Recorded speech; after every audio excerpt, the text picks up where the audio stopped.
You're listening to Trek FM. Want to join in the conversation and share your thoughts on this episode? Join the Babel Conference, our listeners' discussion group on Facebook. Just type BABEL into the Facebook search field, and we'll look forward to seeing you there. This is Steve Sansweet of Rancho Obi-Wan, and you're listening to the 602 Club.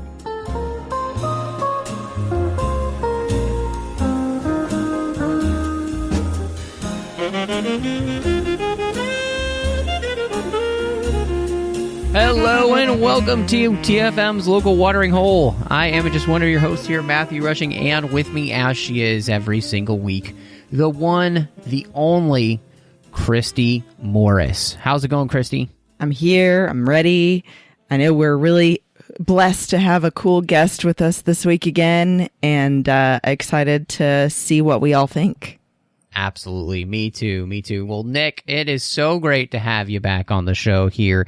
It's been a while, but, I'm glad that we finally got you back on to talk about, I think, something that's going to be a lot of fun to talk about with you.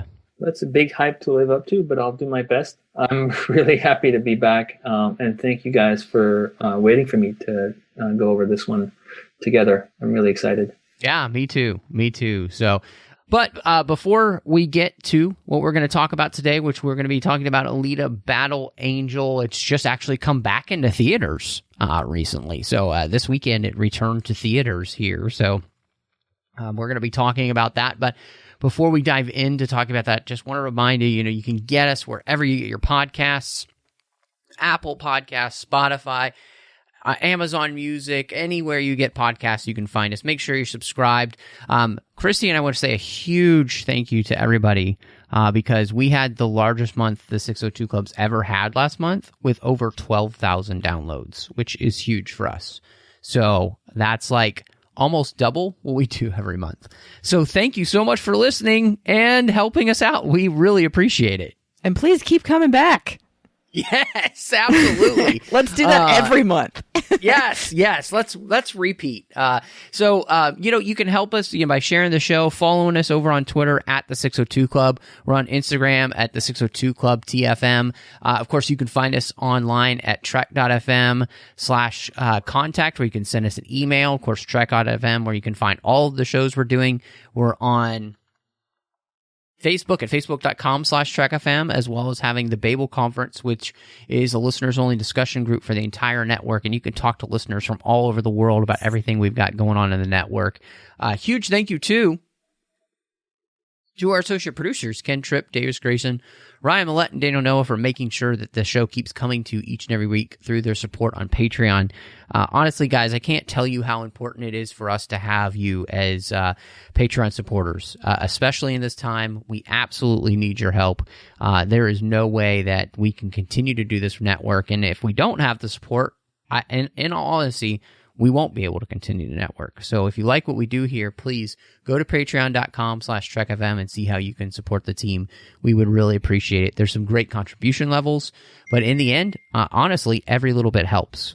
So again, that's patreon.com/TrekFM. So Alita Battle Angel is originally from a manga that started in a Japanese magazine called Business Jump in 1990 to 1995 from Yukito Kirisho, and became really, really popular. And it was, they also did a 2-part anime movie titled Battle Angel, and it was released here in North America, as well as the UK and Australia. And so this is a series then that kind of ended up, though, in development hell for a very long time once Guillermo del Toro kind of brought this to James Cameron's attention. And he loved the idea, and yet in 2000, they actually registered a domain called battleangelalita.com. And then it goes through, well, Cameron's going to direct. Is he not going to direct? Is he going to direct? Is he not going to direct? Am I going to do Avatar first? Am I going to do this first? I mean, it goes on for years and years. And so, and we finally get to the fact that Cameron's not going to direct. He decides to do Avatar first. And he also is having trouble with figuring out the script because his script is like 600 pages of notes as well as a 186-page script. So he brings on Robert Rodriguez to help him. And so I just thought that was really interesting, though, that this is a movie that is brought together by two filmmakers, one Robert Rodriguez and the other James Cameron. And so before we got started with anything else, I think it's really interesting, those two working together, because Rodriguez definitely has a style, you know, with like if you've seen Sin City or any of those things that he's done, he definitely has a style on his own. And James Cameron, I mean, you watch a James Cameron film, you know it's a James Cameron film. So I wanted to ask you guys about that as we got into this. Do you feel like that when you watch this film, whose film do you feel this is? So for me, that's something that I feel like, especially after learning who worked on it together, makes it a little confusing for me. It feels like it's sort of an even split of the two styles, where there's moments that it feels like a spy or espionage kind of movie, and then there's other times that it feels like that large scope of something like Avatar or even like Blade Runner kind of thing. So I think that that's kind of a weakness of the movie for me, at least, is it feels like a struggle between all these kinds of things together. Yeah, I could not have said it better. I think, in my opinion, that's the movie's unfortunately biggest flaw. Is what I see in it is a story by Jim Cameron, a direction by Robert Rodriguez, and the two shall never quite reconcile. Right. There's nothing wrong inherently with either. The problem is, I'm not sure, based on what I see, that the two were really compatible, and that it was a really good idea to try to marry the two. You have a filmmaker on one end in Jim Cameron who tells nothing but huge stories. And the reason why he can tell them in one movie when he does is because, honestly, and I know he's a very polarizing director, but regardless of whether you love him or hate him, anybody I know who is objective will say he has a talent almost unparalleled to know exactly what to tell you, when to show it to you, how to show it to you, so to convey the maximum amount of story.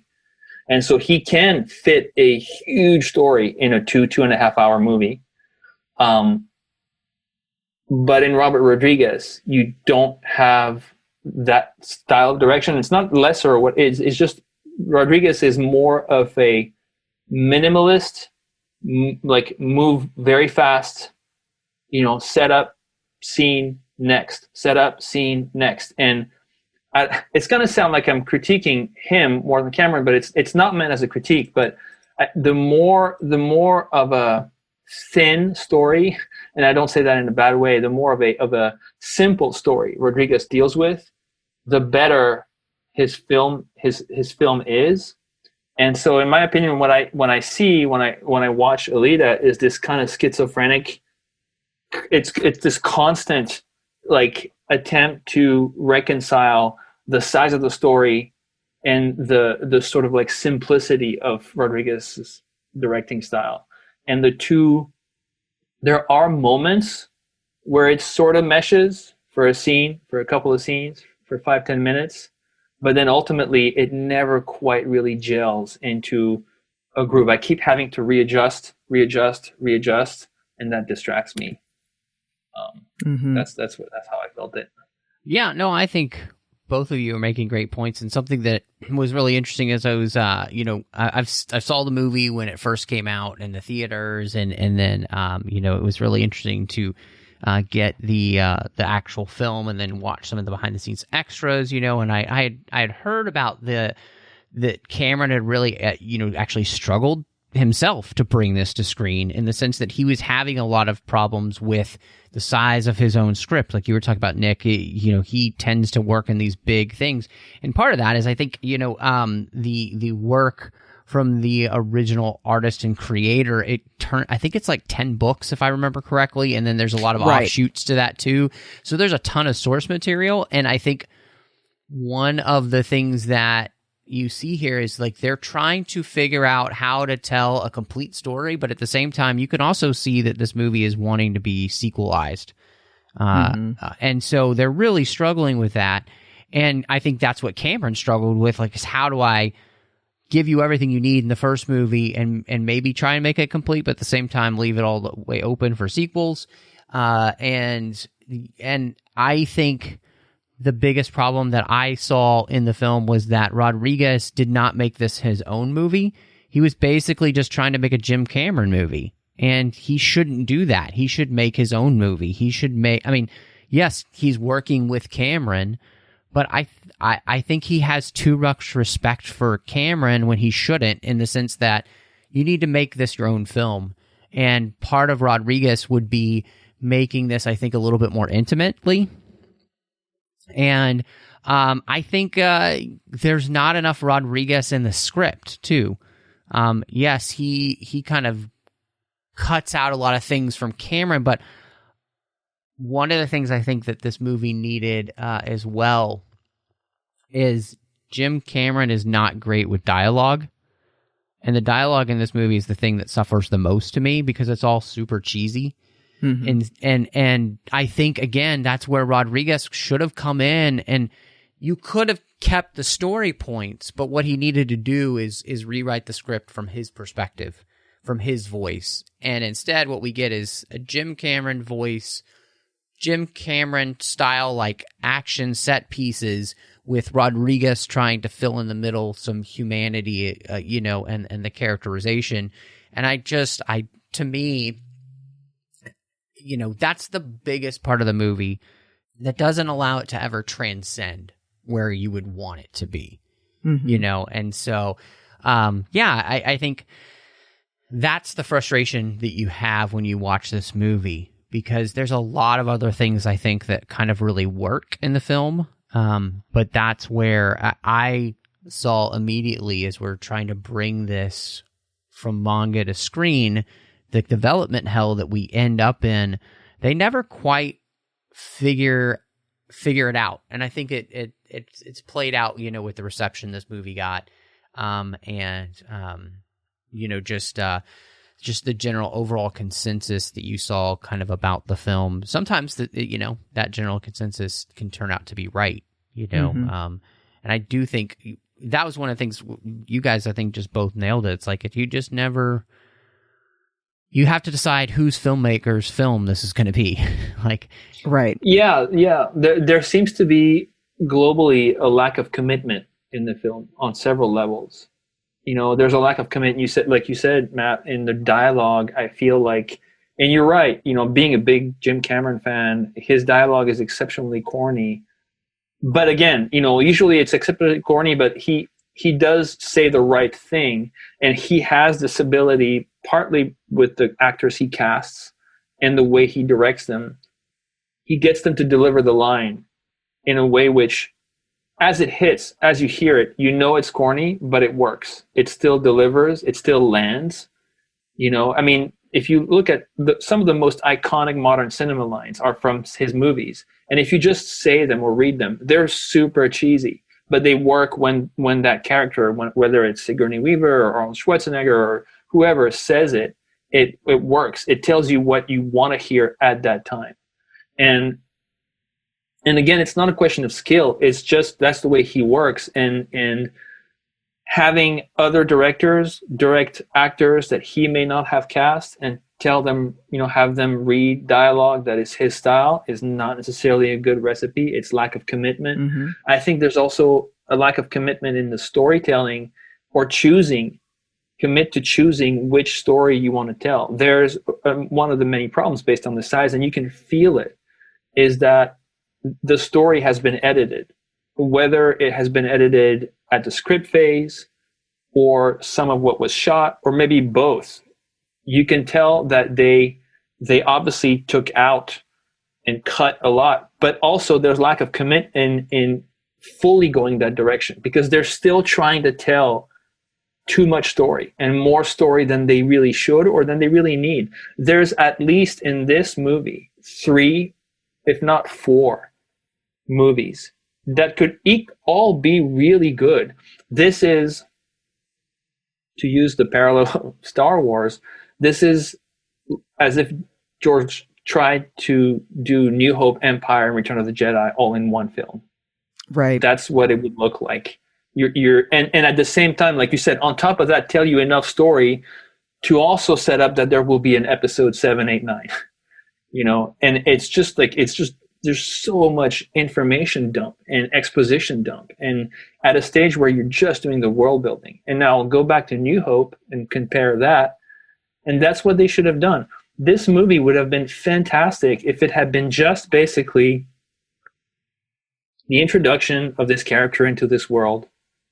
If you just made it the story about she wakes up, she discovers this father figure, they bond, you discover the world through their eyes, and then there's this murder story which grows into who the murderer is it her father, and the realization at the end of the film that no, actually he's a good guy who's trying to stop the murderer, and it ends with her kind of like realizing that she has these skills and maybe she's going to join him. Like this, you can kind of have the beats of like, a climax and some action and we stop the murderer. That would be enough. And it doesn't have to be this one. There's any of the other plots, the sort of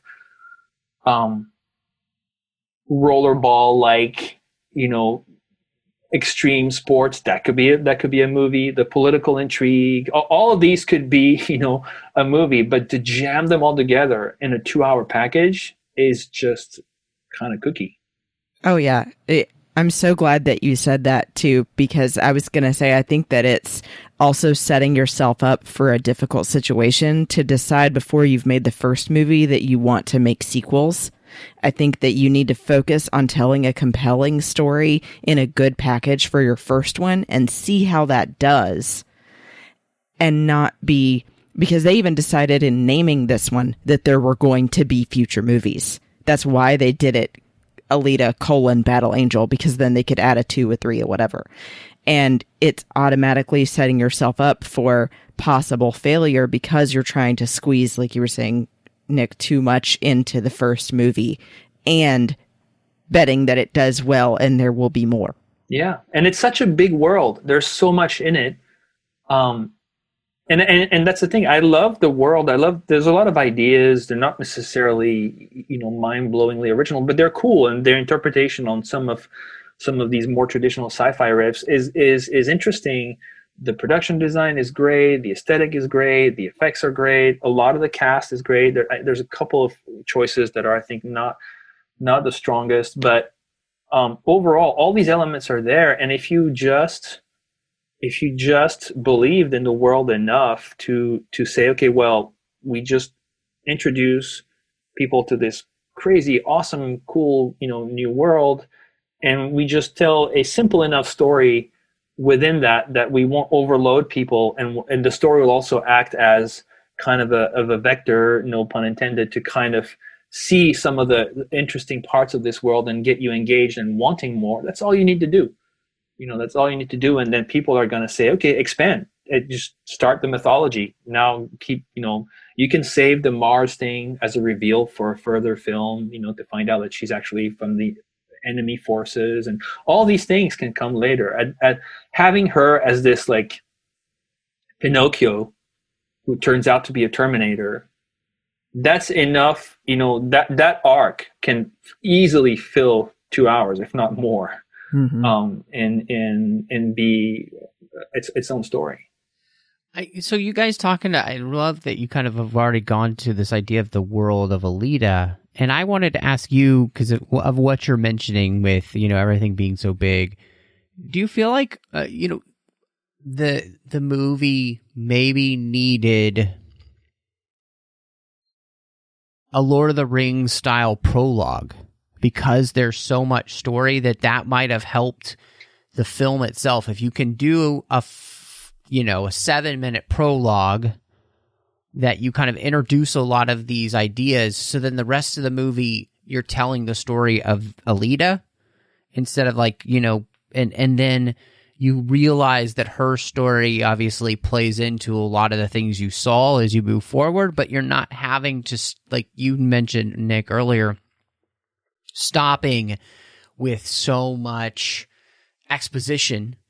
Do you guys feel like maybe that would have helped free the filmmakers here to be able to tell a tighter story than inside the rest of the movie? You can. There might have been a way to do it. Personally, as a storyteller, I would have leaned the opposite way. As a storyteller, actually, if this was my story to tell, I would actually have cut out even what passes for a prologue now, which is the discovery of her body. I would have just opened the movie with her waking up in that scene where she wakes up. And I would have done it through her point of view. It's basically Pinocchio waking up, not having any idea what he is, where he is, who he is. You want to be with her. You want to relate to her. You want this to be her story. And if you're going to introduce a viewer to a brand new world, what better way to do it? This is like the Bourne Identity than having the main character be a blank slate themselves, because then you can just, with minimal exposition, whatever they see is you receiving all that information. And I would have just kind of had that story be, more intimate, like you were saying earlier, Matt, and have it be discovering Geppetto, discovering the shop, discovering what's going on, and then introduce a slightly bigger story, which is the whole murder thing, and keep it to that. And then, later, I think you can start to kind of go into more of the sci-fi mythology aspect of that world. But I would have done, I think, less than more, personally. I'm glad that you mentioned the change in character perspective too, Nic, because I think it could work possibly either way, because there have been movies that I liked where they do a prologue like that at the beginning with text or something, or even just, quick visually. But I think that it's more of a struggle of they jump back and forth too much between whose perspective the story is from. We actually start from Geppetto's perspective, and then it jumps to sometimes Alita and sometimes her boyfriend or whatever you want to call him, and you can't really tell whose story it's supposed to be, even though the title is Alita Battle Angel. Mm-hmm. That's a very good point. Yeah, I mean, and like you said, Nic, I think one of the strengths of the movie is the interestingness of the world, because I think the whole idea of this idea of this fall that takes place, it's a post-apocalyptic world. You have like United Republics of Mars, which almost feels like the Expanse. If you've seen that, that some of those ideas, these sky cities, cyborgs, hunter warriors, and this motorball.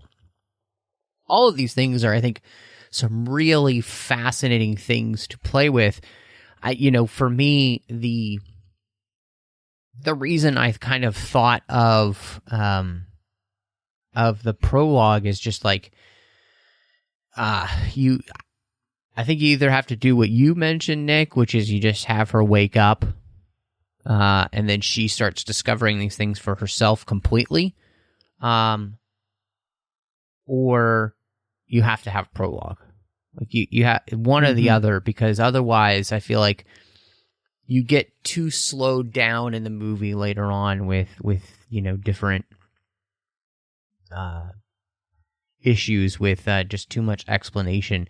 And the problem is again, one of the strengths of the world of Alita, I think, is the world of Alita. I think all of this stuff is really fascinating. I mean, like even just the idea of we have a world where we've learned how to make cyborgs and everything.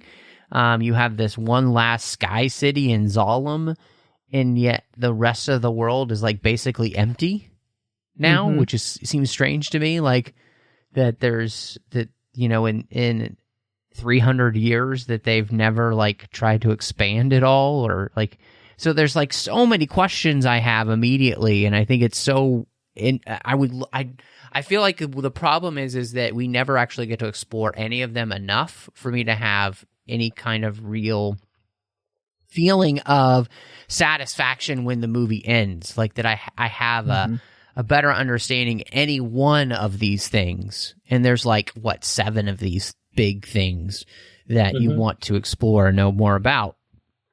And I think that maybe is where my discontent kind of comes in with the movie, because I'm really fascinated by the world, but I don't feel like I'm really integrated enough into any one part of it, even by the end of the film. Yeah, I mean, and I think if you went back and retold that story, but simplified and sort of kept the first chapter of the first movie to one of those stories, kept it simpler, you would also free up some of that time to more organically, as the characters go through that one plot, to address more of the questions you have, which don't get addressed at all because they have to squeeze so much of that real estate with all the multiple things that they can never really let you enjoy one aspect of that world, of that society, in a natural, organic way, because they just have to keep going. And like Christy was saying, the thing that also happens is, as the speed of the movie and the speed of this kind of rotation of information increases, they do an okay job at first at sort of like keeping up with kind of a rhythm where you're like, okay, it's like A, B, C, and then they start to trip themselves, where all of a sudden it's like A, D, B, Z, Q, A, D, F. And you're like, okay, and now I don't, we're going back and forth from different point of views, different subplots. And you feel like, it feels like just an hour went by between two big things, at the same time as it feels like it's like a year that went by, because these huge leaps in emotional investment take place. I mean, within knowing this guy for 72 hours, she calls him dad, and you can kind of get where they're trying to take you, but it's jarring because it's all over the place and it's too fast. And so I think if you had this sort of like simpler one of those stories, you could do what you were saying and just have more breathing room to let you appreciate one aspect of that society and then explore it deeper, or another one in the following story. I will say, though, to come back to your prologue idea, I mean, I think I'll put it this way to kind of side along with what you were saying. If you forced the hand of the writer and said, no, this movie has to cover all these plot points, that's when I think you're right. Like, the prologue idea would be a good one, because if you're gonna have to go through, like, really dump all this info in the course of this feature, then front load some of it, whether it's with a crawl or with a prologue or both, or a narration or all three, just give like as much like preamble, so that when you go in, you can lighten up the load a little bit and not have to repeat it in the course of the film. Mm-hmm. But I'm glad that we all are on the same page with the world being the biggest strength here, and that it's clear why Del Toro recommended Cameron to get this going in the first place. And the source material clearly has a lot of rich topics to cover. And I like that it covers a topic that all of us are familiar with from other movies, exploring, human repair through technology, with amputations or things like that, getting to have new life because of the advances in technology. That's always something that we're going to be exploring in real life. So why not continue to do it in film? And it reminds me of things like iRobot or Wall-E, even with the trash. But it just needed some paring down story-wise, like you said, Nick, to then really allow you to invest more in the world. Yeah, and I think it does visually a lot of great things. I mean, the iconography of the blending of human and cyborg, while not a new idea, the way they do it is really well done, because it's also very accessible in the pop culture kind of way. But without hitting you on the nose, it really speaks. Rewatching it for this podcast, it really kind of hit me how well it speaks clearly and implicitly of this concept we are heading towards in our real world, which is we are going to integrate ourselves with the machine more and more. And I think this is the real AI, is that I don't really believe in the kind of singularity, her or that concept of like this machine that on its own becomes self-aware. I think where it's going to happen is as the line gets blurred with where we end and where the computer begins, or vice versa, is where at some point you're going to have machines that will have been enhanced with organic extensions, people who will have been enhanced with electronic components, and then the two will intersect to a point where you won't be able to really tell which one is what.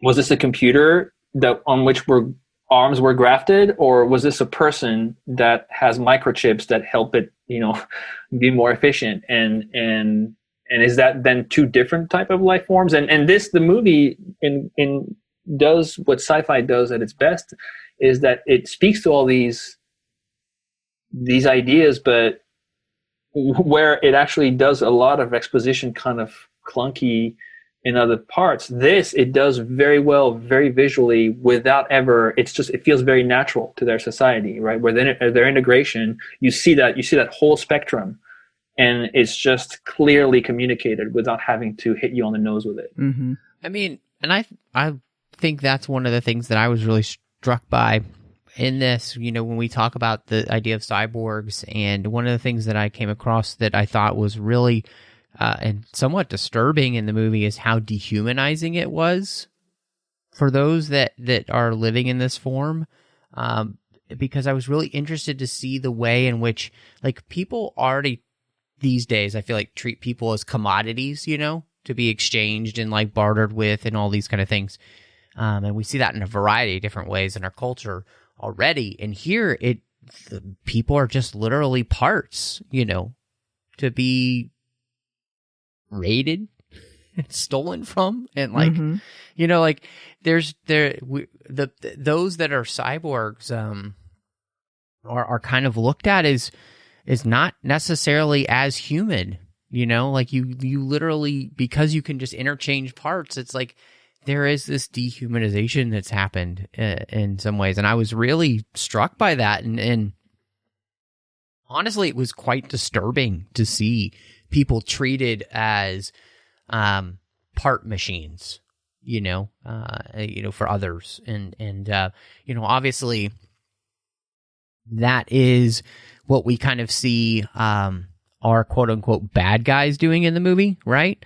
But it seems really prevalent in this society too. So it's not just quote unquote the bad guys. It seems to be something that we're seeing a lot of people do in this society, because everybody's trying to make it to quote unquote solemn.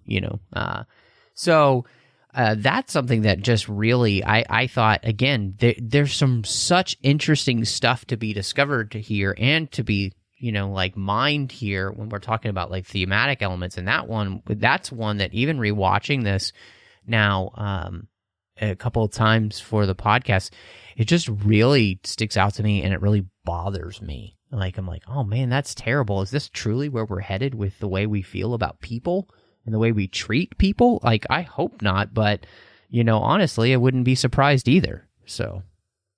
Right. I think that it's important that you brought that up, Matt, because I think that the core of why they include that, or maybe even why the original writer of the manga maybe had that in his story, would have been focusing on how much greed can take over, and that people, when that's their only goal, are willing to do whatever it takes, including things like that dehumanize others, to where their greed is the only thing they care about, and they're willing to kill people or strip them for their parts. Or, how it was even disturbing to hear people were taking someone's real organic arms off their body and then leaving them there to then hopefully get cyborg parts, but you didn't know if maybe you would just die waiting for them. So I guess I looked at it though in more of the light at the end of the tunnel, glass half full kind of way of they're saying, where can you continue to nurture the good parts of humanity so that those things don't happen?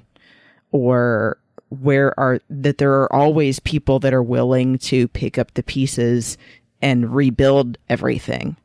Yeah, I think you're both right. And, I think also what I saw that kind of loops back to what I was saying earlier. I think that there's a perception there, semi-conscious, and it's also just because it's part of our cultural zeitgeist, including the people writing and making the film, that we are slowly heading towards a world, right now at least, the direction we're heading into is greater integration, of the machine into us into the machine. And so what you see there is kind of a natural projection of that in this, very kind of poppy sci-fi way of a culture for which the body and the mind have become completely disconnected.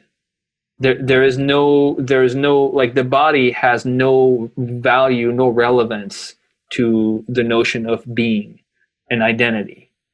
And so, of course, and if you're going to bring in ethics in that and morals, then there's a lot of big conversations, because it's like, well, that is also what allows you, if the body, mechanical or organic, has no relevance in terms of value or identity, then yeah, it's easy to just say it doesn't matter if I have to just dismember you or do whatever I need, because it's just whatever it's just a piece of matter, and there's no, again, this disconnect between what you are physically is irrelevant to what you are as a person, as a being. And so, that, and again, kind of like, it's too bad because the movie is so crowded. On the one hand, it's cool that it just shows you these things without hitting you on the nose with it. But at the same time, it doesn't, I feel like it could actually speak a little more to that question. It's a really interesting question, if not important. And it doesn't really have time to do that. It kind of just glosses it. It just relegates that to the matter of, like, where it happens to move the plot along, and that's about it. Well, and I think there's a place in the movie that's really interesting too, is because on top of this, we're actually seeing too the ways in which people are willing to sell out, and to sell out anyone to get what they want, regardless of what it does to people, and so when you're willing to sell your soul to the devil to, get back or to someplace you think is better or belong, then you're in a really dangerous place too. And again, I think this really speaks to the what happens when we just treat our relationships with human beings as transactional things. When all that is when all that it is between people is transactional, it's so easy to then to be able to take advantage of people, because there's nothing more than them just being a stepping stone for you to get what you want, whether it's happiness or something else, and so then that's something we really see play out in the movie as well. And, obviously with the character specifically, I think of Dr. Sharin and, of course, Hugo, really seeing that play out in those two characters, where at the beginning of the movie, they're willing to do whatever it takes to get the Zalem. And they don't care who they have to hurt, who, honestly, they wouldn't care. Honestly, it seems like who they had to kill to get there, so the only morality in this world really seems to be taking care of yourself, and I think, again, that's one of the things that makes this world really interesting is, how who's going to win that battle, right? That's the age-old Star Wars question, Nick, like, are we going to follow the selfish life or the selfless life? So I thought, that's one of the things again where the movie has some great things that it really has set up. But as we talked about, we've got so much going on. You're never able to fully focus or fully flesh out any one of the themes well enough. Mm-hmm. Yeah. I mean, and then we could perhaps that's one of the more interesting, ways that you can kind of treat this film is that there's any number of a dozen or 24 things that you can spend a lot of time kind of speculating and extrapolating, doing kind of headcanon, development and expansion from what we have that could be awesome. There's a lot of things about the character of Alita herself, which are really cool. Same thing, like that are kind of barely there. These seeds are planted and you see to stay with the Star Wars parallel, there's kind of this Anakin quality to her. She's someone who is very spontaneous, very, very eager. And you see both sides, just like in a character like Anakin, you see the dark side and the light side. She's someone who will not hesitate to literally take her heart out and say, knowing that it's the most valuable thing, not just to her, but a priceless thing, say, just use it for whatever petty reason you need it, but she's also someone who relishes the same kind of impulsive pleasure to fight and to hurt. I was really struck when I rewatched the movie that when she kills Vector at the end, she has no reason to kill him. She is literally impaling him to try to she knows it's not going to kill Nova either, but it's kind of a petty thing to do to sort of like flick Nova in the face.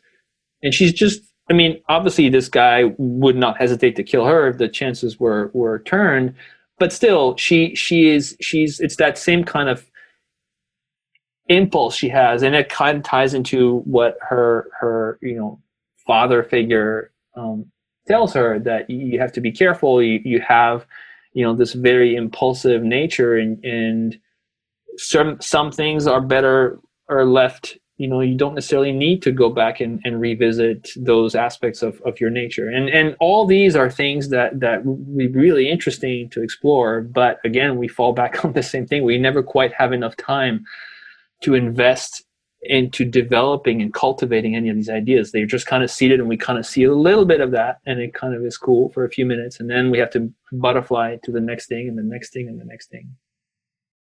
Yeah, I'm with you on that too. So I think it is really interesting. I'd love to talk to you guys a little bit about the characters we have in the movie and the cast, because one of the things this movie does really have, I think, which is fascinating, is quite a good cast. We've got people like Christoph Waltz and yes, Jennifer Connelly and Mahershala Ali. All of these people are fantastic. And then, of course, you have our two younger leads in Rosa Salazar and Keenan Johnson. And so how do you guys, what did you think of the cast? And was there any place where you felt like people do really well, or was there any place where you were thinking, oh man, this doesn't quite work for me? I enjoyed the cast a lot, and overall I think they're really strong. I think Christoph Waltz and Jennifer Connelly they're phenomenal. The moments where they don't shine well enough have nothing to do with their performance, as much as, again, I think it's a question of pacing, and sometimes they have such a little nugget to try to convey a lot of information emotionally, plot-wise, and so on, that it's hard for them to get a really something that's really powerful. But overall, they're really strong. Salazar, I think, is really, really good. She, despite the issues we've talked about, she made me really enjoy the character of Alita. She made me care for her even by the time I got kind of confused and kind of mildly irritated with the film for sort of like swinging me left and right and front and back, I still was able to. She captured me enough in the scenes she was in that I was with her in the emotion of that scene. There was not the right transition for me to go, to follow her organically, but in that scene, I was really with whatever she was, character-wise. Hugo, I thought, was probably one of the weaker aspects of the cast for me. I mean, the actor is fine, but there's nothing really stand out about him, and I feel like it's one of those cases where, like you were saying earlier, Matt, the dialogue for a lot of characters, and especially for him, is kind of not the deepest, most articulate, most real. And when you have that, what you want is either like a Ewan McGregor type guy who can say anything and have it sound good, or you want to have somebody who visually is going to bring something more interesting, more chemistry, like a Jack Nicholson, right? Who is like not necessarily the sexy young heartthrob, but has this kind of like really compels you, right? Or Christoph Waltz. This guy is kind of more like, feels to me more like a teen heartthrob, guy with like the cute face and the cute hair curls. And I'm like, I don't really buy him in this world. I don't really buy him as this role. His dialogue doesn't help. He didn't write it, but then all of these things kind of like really just disengage me from him. And there's a few of the minor, characters that are like that, but I think of the principals, he's sort of like the weak point for me. Yeah, I was the same. I think that out of all of the cast, which, I mean, for one thing, I would agree it's kind of hard to stand up to someone like Christoph Waltz and Jennifer Connelly, but I think that Rosa really does it well, and I think that Mahershala also does a good job. I think that it's just combined with the issues with the writing, like you were saying, Nick, and then also Kian being a little more green, he just felt like it wasn't the right casting choice necessarily for that, and the writing didn't help with the dialogue. So I think that they possibly could have found somebody else that would still fit the bill as far as the kind of character they want, and maybe had a little bit more acting chops to bring to it, to, even if there is bad dialogue, to make it said in a different way that makes it more interesting, or have some actor that's more seasoned to bring something else to it. But I definitely was on board when I saw that Christoph Waltz was in this, because I've loved him since I saw that first scene of Inglourious Bastards. I just was enthralled with him. He's so good at becoming whatever character he is cast for, and in really giving some emotion to that and wrapping you in with whatever he's doing at the time. And I think that Rosa Salazar is really good in scenes with him together. That really speaks to her acting for being able to bounce so well off of him and make you believe so much about her being like a daughter figure for him. Yeah, I agree with you. I mean, obviously, this movie kind of falls on Rosa's shoulders, and I think she is fantastic. I think she does a really great job with bringing this character to life, and it's great as she's not a really well-known actress or anything, and so this is she just gets to be her and really bring her personality to all of this. Honestly, yeah, Kian is the weakest link here. I'm sorry, you are the weakest link. Goodbye. He's just not good in the role. And I don't know if it's a combination of the fact that the dialogue for him is not very good, or it's just, there is an overacting quality that I feel in him. Like, he's trying to be so earnest and everything that it doesn't feel natural, Mm-hmm. Like you said, Nick, what you need here is you need like the young Harrison Ford type, right? That's exactly what I was going to say. And I mean, I was gonna bring that up because, and honestly, that's also I blame hugely casting directors nowadays because they always go for the pretty face, younger and prettier, male or female, younger and prettier. It seems to be the order of the day, and it's downright silly, and I'm really kind of understating there. And I was going to use the example of New Hope, and if you look at Harrison Ford, you kind of have a very similar character, the scoundrel, the lovable scoundrel, right? Harrison Ford is not an experienced actor at the time he's cast to be Han Solo, right? But you're on sort of the end run of this long-standing strategy around casting that has nothing to do with pretty boy, what's the youngest we can get away with. It's more about like charisma. Mm-hmm. It's for lack of a better term. I mean, going all the way back to Bogart, it's about charisma. I mean, absolutely. Humphrey Bogart was not a sexy man, right? No, in terms of not. like looks, right? But he is a sexy man because he's the guy who would like commanded, like he walked on the scene and you're like, okay, everybody pays attention, right? Opening shot of Temple of Doom, camera reveals Indy walking down, right? And then like you're like staring at Harrison Ford's face because he's got, and that's the Han Solo. That's what that character wants to be. I know I'm cool. Right. I know I'm cooler than anybody in this room. I just believe it.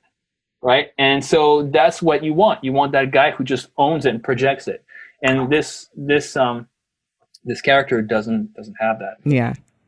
And I meant to ask you both too, just as an aside, something that kind of came up for me, but maybe not necessarily anyone else, was it seemed a little weird to me that they were exploring having a organic human being guy fall in love with a 100% mechanical girl.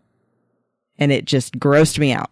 Yeah. Well, I mean, without assigning any judgment one way or another, again, to me, it's an interesting question to at least pose and have a conversation about as we move. And we already have versions of that. I was talking with my wife this morning about several articles I've read about the younger generation, even before COVID, kind of moving to a place, like late teens and early 20s, where they feel like having online relationships, including sexual relationships, is to them a better, safer, cleaner alternative to real relationships because there's less ambiguity. All these things, which are, again, I'm not saying good or bad. It's just fascinating because I already feel so old because I'm like, I just, it's like weird to me. And so that's interesting because I'm like, wow, what kind of world do we live in where that's thing? And then with COVID now it's even more so. And so that's sort of like the sci-fi projection of that idea of like, yeah, like all of a sudden we have this kind of, it's not about sexuality anymore. It's not even about gender really, because these bodies are barely, other than their faces, when they're fully cyborg, they're just arms and legs. That's really it. The torsos are just wires. And so again, like it certainly is interesting conversationally, and it's something, there's like a very, very, very small kind of brush of that question, but in kind of a corny, not good way, corny, when right before she's about to go for the tryouts, where she says, oh, do you think it's okay for a human to fall in love with a cyborg? And Christoph Waltz is like, well, why does the cyborg falling in love with a human? And there is something there because that touches on a lot of stuff, but they don't even deal with the tip of the iceberg. They kind of like, it's just like almost like throwaway lines. And you're like, guys, that's a question. It's worth having this addressed right in the story. And it's like they're not even conscious that they have this big thing there that they could deal with, and they don't. Yeah, like this huge existential question. Yeah, right. It's huge. It's a huge thing. Well, and I think one of the things that they don't really do in that way as well. Honestly, Solo actually does a better job of that. I just rewatched Solo And when Kira's like, how would that work? And, right, with him in L3. L3. L3's like, it works, and like that's actually a better job than what they kind of try and do here, and it's very interesting because it's kind of the same question, and so yeah, I mean that gets all the way down to the fact that she is a human because her brain is still human, and she's a girl, and like her body responds to what she is, right?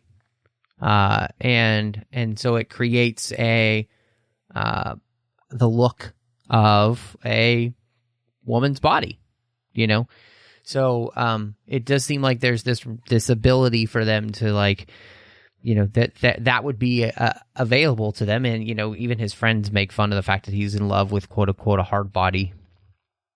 So, these are all things that are still possibilities. So, but I think it's just one more place where the movie, when you're talking about just like thematic elements, it's just like there's too much going on. So, like you said, Nick, you just kind of put in a throwaway line, and that's all you get.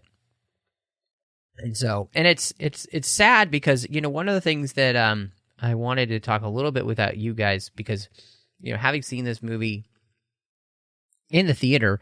Like, I was really struck by, in the theater, the effects in this movie and just the look and the feel in this movie. I think they do such a great job of. I was really blown away in the theater by the effects work for the most part. I think it's really good, and I think it has just the right amount of almost like cartooniness to make it all work. And so. Yeah, that's one of the things here is like with the world building and the effects in this movie, I think both of those things are so great. It's just a lot of other things that just kind of unfortunately let you down and don't give you the opportunity to really then I think enjoy the rest of the movie the way that you would want to. Yeah, I agree with you completely. I love the visual effects. I'm not usually, I don't want to say I'm not a fan of visual effects because I am. They're a big part of why I wanted to get in this business, but I'm not a fan of movies that are about effects for the sake of effects, where the set piece is supposed to be the selling point of the movie. I don't think that ever created the best effects. But in this film, I feel like to the extent that they are spectacular, they do it well. And again, it's one of those, if you had steered me in that direction, and I brought up the rollerball comparison before, if you had made this more about this kind of, rollerball like extreme sport, and the fact that this sort of Pinocchio innocent character, but who has like this Terminator soul in her, finds herself trapped in or caught in that, and chose to go more with that story because that's a vehicle for some of these big set pieces, kind of in almost like this insane Hot Wheels competition. That would have been great. I feel like the set pieces are done really well, and that's sort of Michael Bay style action, but done the right way, where it's big, it's huge, it's loud, but it's shot clearly. It is spectacular. It is entertaining. And those moments, again, like when I got into those moments, it kind of brought me back to, as a teenager myself, the equivalent back in the late 80s that I really enjoyed, because that's what it was. It was kind of fun, RoboCop, whatever, style, just big and fun and cool robots, cool action, stakes that you believe in. And the world building visually is great. The aesthetic, the iconography, none of it is mind-blowingly original, but it's done extremely well. And I think Weta did a fantastic job. Alita herself looks gorgeous. The character, the animation, the lighting and rendering on her body, all of that is great.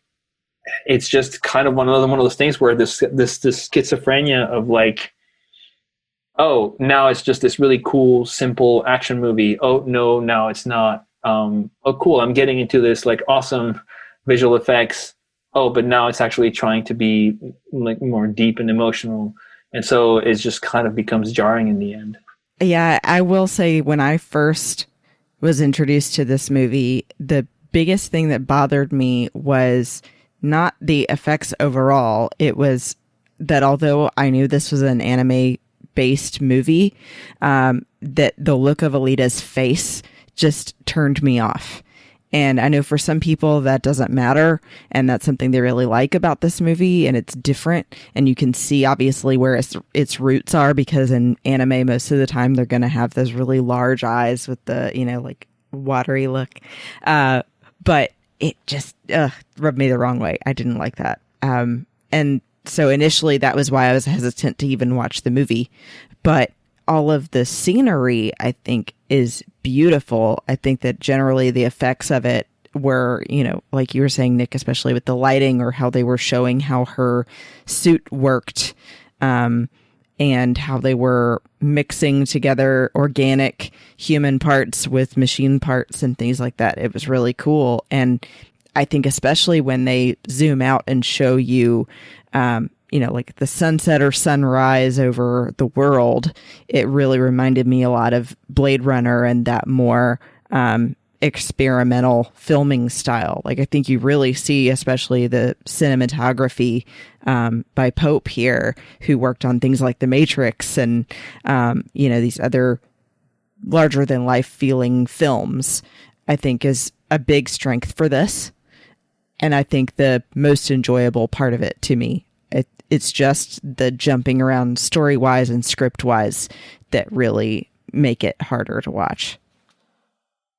Yeah, I think one thing that it's funny because when I rewatched it, I first saw it in theaters too, and when I rewatched it, at first, I mean, I knew the real reason, like you said, Christy, for her look was kind of because that's the anime thing to do. But then I was like, I kept going, oh, I get that, that's fine, but it's weird that she would be the only one like that of all the characters.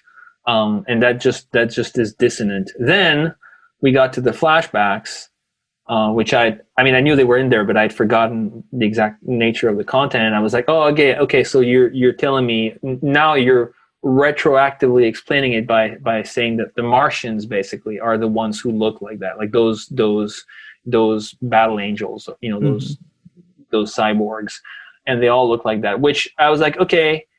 I get that's a cool way to set it up. But again, to Matt's earlier point, I feel like that is a bit of information which either I need to have front loaded in a way so that I don't spend 45 minutes wondering why she's the only one looking like that in a bad way, because it's not a mystery that feels intentional,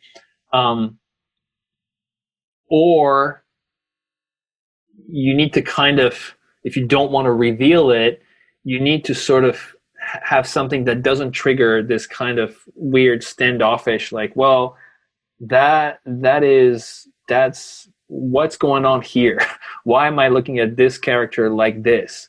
And I feel like they kind of missed the boat there. Mm-hmm.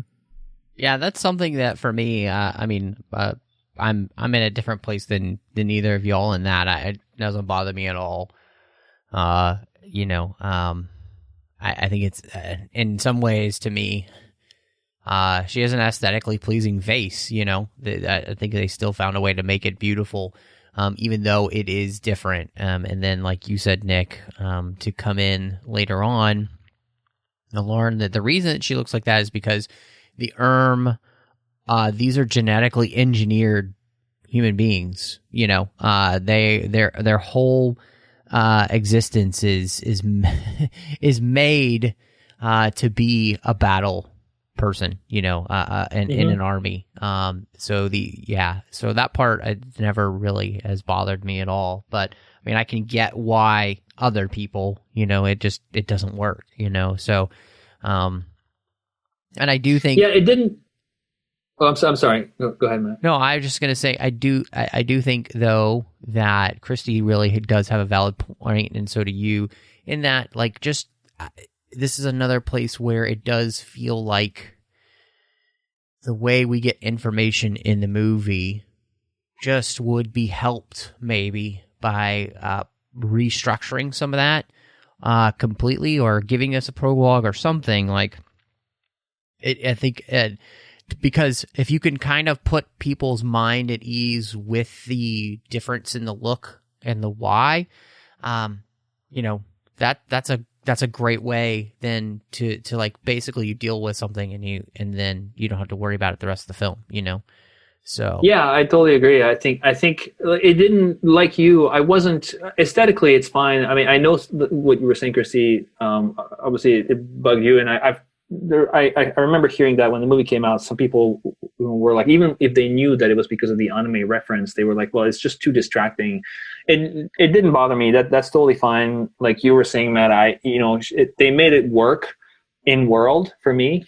But it's one of those things where I do feel like it's distracting to the extent that it's not that visually it doesn't work for me, but it feels like it's so singled out. She's so unique that there's something about that feels out of place. And this is one of those where if you don't have either, like you said, you kind of have a whole thing that kind of front loads what she is, or that is actually a place where you want to have the classic kind of George throwaway line where, and you have the perfect place for it. When he's putting it together, putting her together, before she wakes up, there's a scene where he's inspecting her to make sure she's okay. And his assistant goes something like, her eyes, look, I've never seen anything like it.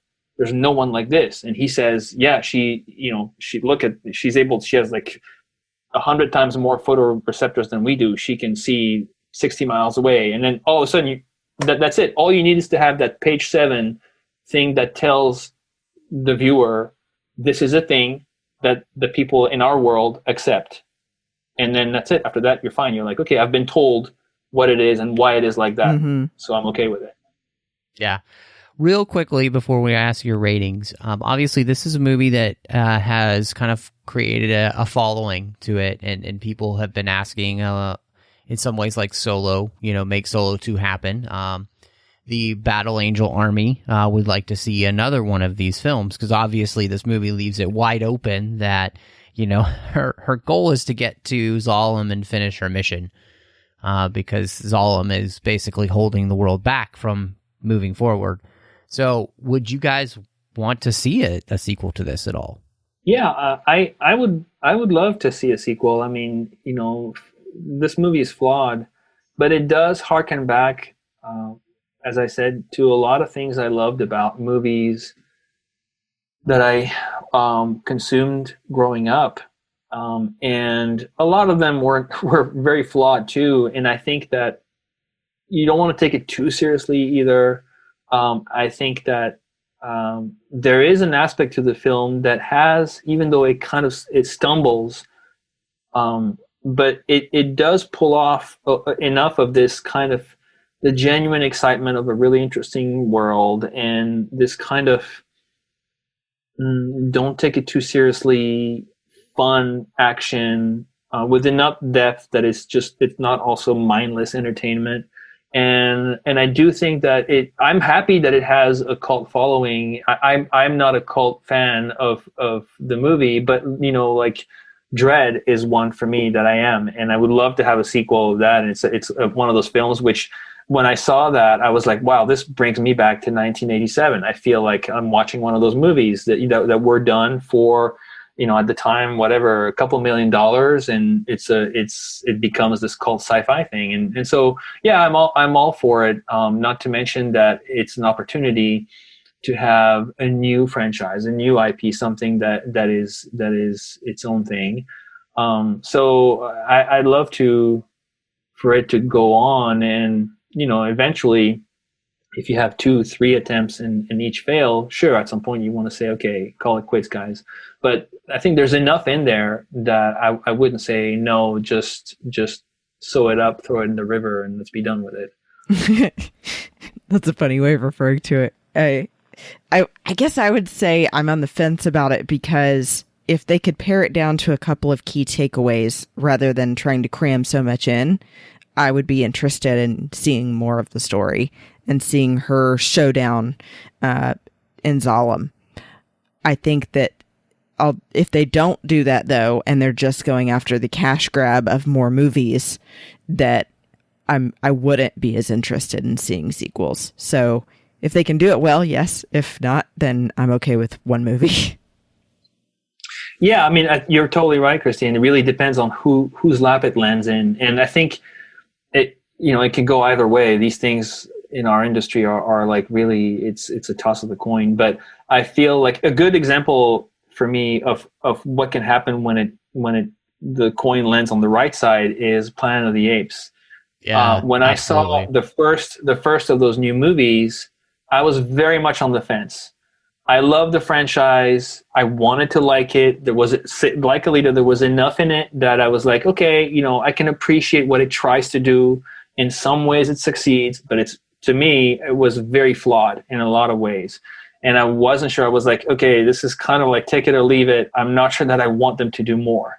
And then this is what can happen sometimes because this is kind of the reception of the movie had, where it was successful enough that a studio might be interested, but it wasn't such a breakout success that they're going to put a lot of pressure, and almost invariably it's going to be somebody else because it's not successful enough that they're going to say, well, we got to get this guy back.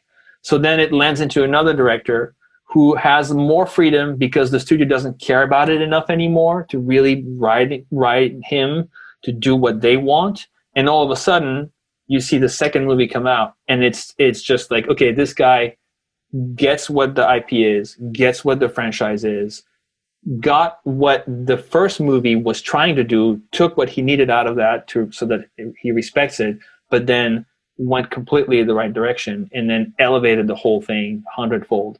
And I feel like this is what could happen, if the stars lined up, is you have an IP that the studio says, okay, we need a tentpole, what can we do? And someone says, how about this? We have this, we own this.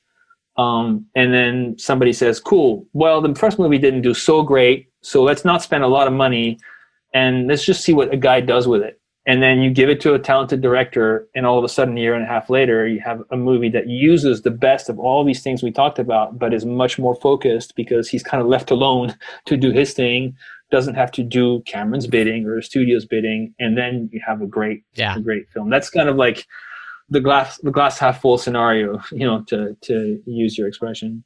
So, I mean, I think you both have kind of said all the things that I would say. I would say I'm personally more interested in seeing this than I am any more Avatar films, which I could care less about because to me, like, Avatar is a one and done. And so, mainly because, well, we could go into that and it would take me 20 minutes of a rant on why that movie's not good. Anyway, so let's not do that. And so, guys, what would you rate Alita Battle Angel? So I think ultimately for me, you both definitely helped me see some things that raise my score a little bit, which are that the scope of it is interesting overall and the visual piece of it is so nice to look at and I do think would be cool to see in the theater for that reason. So ultimately, because of the issues with the story being too big to squeeze into here, and a couple of the other things we mentioned, I give it a 2 out of 5 because there are just some things I really wish could have been different, but still some enjoyable pieces to it. I'm going to scale it on a scale of 1 to 10 because I feel like it's nuanced enough that I have to, there are aspects of the story, of the visuals, as we've discussed, that I would rate, as far as 7 or 8. But then there are other aspects which really knock it back down that I would rate, if we were to dissect and give individual grades, more like a 3 or a 4. And so overall, I would give it like a 5.5 on a scale of 1 to 10. Passing grade because it's something I feel is worthy enough that I wouldn't want it to fail and die. But barely passing grade because there's a lot of room for improvement. And I would call it, I don't know, I'm hesitant between a worthy failure or a deeply flawed success, somewhere between the two. I get that.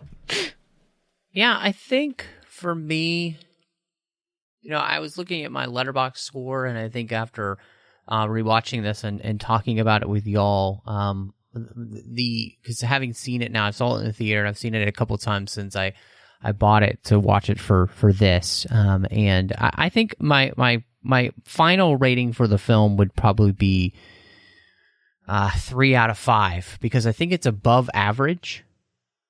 But I think it's just above average, and part of that is because there's so much stuff that is interesting. It's fun to look at and all those kind of things. I think the problem is that it's just above average, and that's not enough to make me say oh, somebody should have run out and get this. I mean, honestly, right now it's in the theater, and the theaters are showing it, I think, for $5. So if you can go to the theater and see it, it's not a bad movie to go and check out and enjoy, so that's where I would recommend it for $5. Yeah. You could barely rent it for $5, Right. So, if you got a theater open near you, go see it. Yeah. Great. But like we talked about, it's interesting enough to where if the right sequel comes along with the right director, I think it could be great, So I think what needs to happen is people need to stop trying to make a Jim Cameron movie and make their own movie, though. Mm-hmm. I think this is a movie that, admittedly Cameron had a really hard time breaking it down himself, and somebody needs to come in with absolute love for the material. And like you said, Nick, even though I loved the first new Planet of the Apes movies, Matt Reeves comes in and he just takes it to a whole other level you didn't think it could go, right? So, or heck,